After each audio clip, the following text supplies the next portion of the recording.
भारत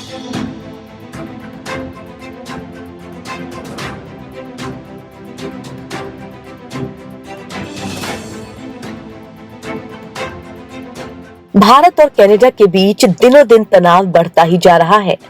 हर सुबह अखबारों की सुर्खियों में भारत और कनाडा के नए विवाद सामने आ रहे हैं। ऐसे में सवाल ये है कि दोनों देशों के बीच की ये लड़ाई आखिर खत्म कब होगी?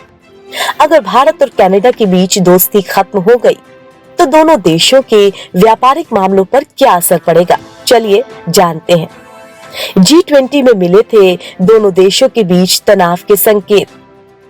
भारत और कनाडा की दोस्ती काफी पुरानी है, लेकिन दोनों देशों के बीच तनाव के संकेत उस समय शुरू हो गए जब कनाडा के प्रधानमंत्री जस्टिन ट्रूडो भारत में 9 सितंबर को आयोजित G20 सम्मेलन में हिस्सा लेने के लिए आए थे। उस समय द्विपक्षीय बातचीत के दौरान पीएम नरेंद्र मोदी ने कनाडा के प्रधानमंत्री जस्टिन ट्रूडो के सामने इस बात पर नाराजगी जाहिर की थी कि उनके देश में खालिस्तानी समर्थक तत्वों की गतिविधियों पर नकेल नहीं कसी जा रही है। ट्रूडो का आया ये बयान। कनाडा पहुंचने पर पीएम ट्रूडो ने सिख नेता हरदीप सिंह निज्जर की हत्या को लेकर बेतुका बयान दे डाला। इतना ही नहीं, विदेश मंत्री मेलेनी जोली ने शीर्ष भारतीय राजनयिक पवन कुमार राय को निकालने का ऐलान कर दिया। इसके बाद से भारत और कनाडा के बीच तनाव अपने चरम पे पहुंच गया और कनाडा के जवाब में भारत ने भी कनाडा के शीर्ष राजनयिक को सस्पेंड कर दिया।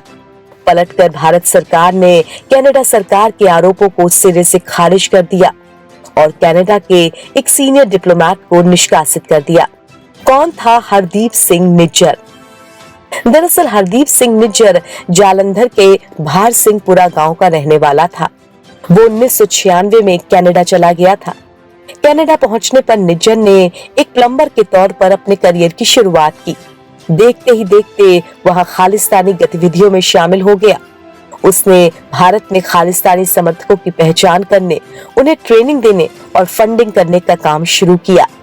निज्जर खालिस्तान टाइगर फोर्स का प्रमुख था। भारत की राष्ट्रीय जांच एजेंसी ने 40 मोस्ट वांटेड आतंकियों की लिस्ट जारी की थी। उसमें निज्जर का नाम था। ANI निज्जर पर 10 लाख रुपए का इनाम घोषित कर चुकी थी। हरदीप सिंह निज्जर की 18 जून 2023 को कनाडा में गोली मारकर हत्या कर दी गई थी। उसे कनाडा में ब्रिटिश कोलंबिया के पास स्थित गुरु नानक सिख गुरुद्वारा के पास 2 अज्ञात बंदूकधारियों ने गोली मार दी थी। निज्जर इस गुरुद्वारे का संचालन करने वाली कमेटी का प्रधान भी था। साल 2013-14 में उसने पाकिस्तान की भी यात्रा की थी। इस यात्रा का पूरा खर्च पाकिस्तानी खुफिया एजेंसी ISI ने उठाया था।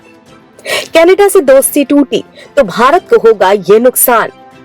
भारत और कनाडा के बीच जारी तनाव का असर दोनों देशों के आर्थिक रिश्तों पे पड़ सकता है। कनाडा से भारत में अच्छी खासी संख्या में टूरिस्ट आते हैं। वहीं भारत भी कनाडा से बहुत कुछ खरीदता है। आंकड़ों के मुताबिक हर साल कनाडा से 25 से 30 हजार टूरिस्ट सिर्फ केरल घूमने आते हैं। पर्यटन विभाग के आंकड़ों के मुताबिक केरल में विदेशी टूरिज्म को योगदान देने वाले टॉप 10 देशों में से एक है Canada. Indian association of tour operators के सीनियर उपाध्यक्ष EM नजीब का कहना है कि दोनों देशों के रिश्तों में खटास सबसे पहले हॉस्पिटैलिटी सेक्टर में देखने को मिलेगी। उन्होंने कहा कि ये एक गंभीर मुद्दा है और रिश्ते सुधरने का इंतजार करना होगा। भारत में कितना कंट्रीब्यूशन? टूरिज्म सेक्टर 2023 के मुताबिक पिछले साल भारत के टूरिज्म सेक्टर में कनाडा की 4.48% हिस्सेदारी रही है। 2022 में कनाडा से 2,77,000 लोग भारत घूमने आए थे। इस दौरान उन्होंने लगभग $25.9 बिलियन यानी कि 2,00,000 करोड़ रुपए खर्च किए। कनाडा पे क्या असर पड़ेगा? रिश्ते बिगड़ने का असर कनाडा पे भी पड़ेगा। आंकड़ों के मुताबिक 2022 में भारत ने कनाडा से सबसे ज्यादा कच्चा तेल और इससे जुड़े उत्पाद खरीदे हैं। इस दौरान भारत ने कनाडा से करीब 10,000 करोड़ रुपए की कीमत का तेल खरीदा है। इसके बाद दूसरे सामानों की बात करें तो भारत ने कनाडा से सबसे ज्यादा फर्टिलाइजर, वुड पल्प और प्लांट फाइबर की खरीद की है।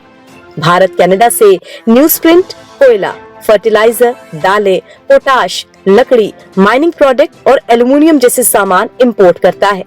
भारत कनाडा से सबसे ज्यादा दाल की खरीद करता है। रिश्ते बिगड़ने पर इस खरीद पर क्या असर पड़ेगा? कनाडा और भारत के बीच कैसा संबंध रहा है? भारत और कनाडा दोनों कॉमनवेल्थ के सदस्य रहे हैं।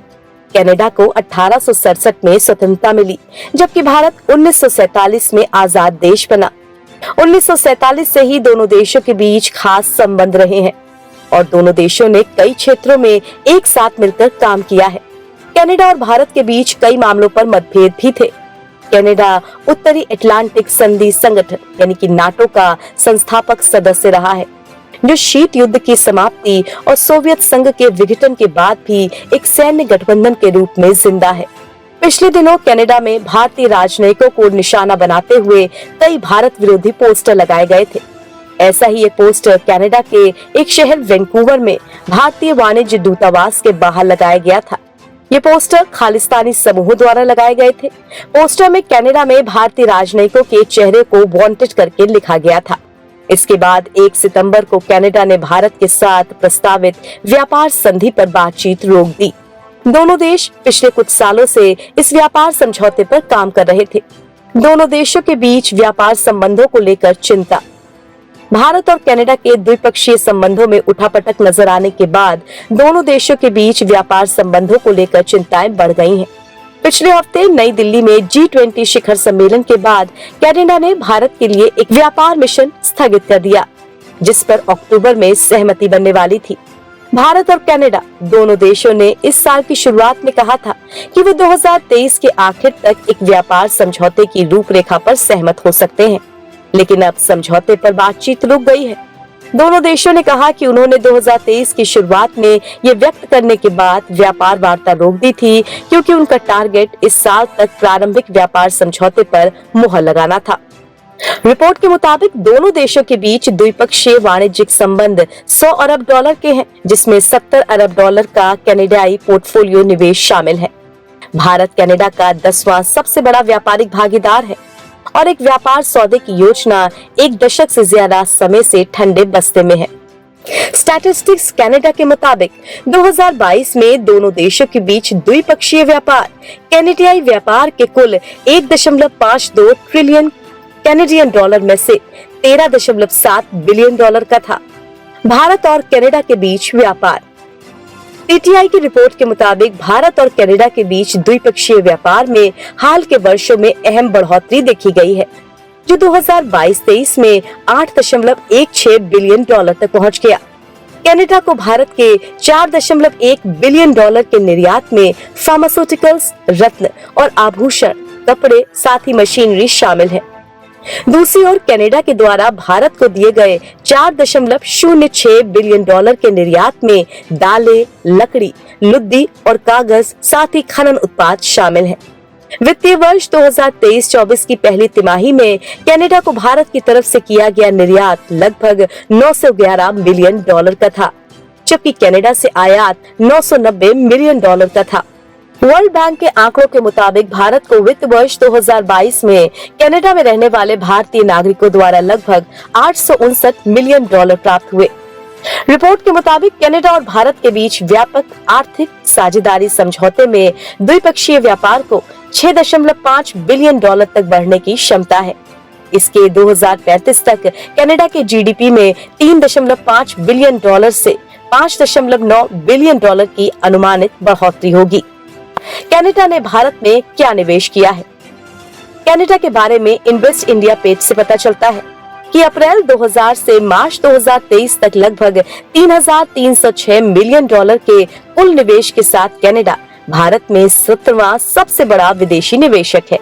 भारत में कनाडा का निवेश कुल एफडीआई का लगभग 0.5% है। दूसरी ओर भारत 2022 में कनाडा का 9वां सबसे बड़ा व्यापारिक भागीदार था। कनाडा से भारत में कुल एफडीआई निवेश में सेवाओं और बुनियादी ढांचे का योगदान 40.63% था। भारत में 600 से ज्यादा कनाडा की कंपनियां हैं।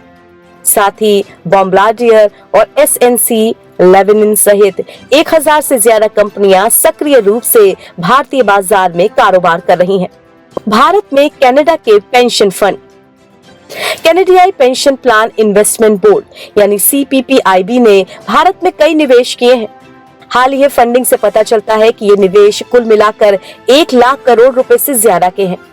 CPPIB ने IT के दिग्गज विप्रो और इन्फोसिस, टॉप बैंकों ICICI bank, Kotak Mahindra bank और पेटीएम, जोमेटो, नायका जैसे नए जमाने की कंपनियों में भी फंड निवेश किया है। इसीलिए अगर दोनों देशों के बीच संबंध नहीं सुधरे तो काफी नुकसान हो सकता है। अगर आपको हमारा ये वीडियो पसंद आया हो तो इसे लाइक, शेयर और चैनल को सब्सक्राइब जरूर करें।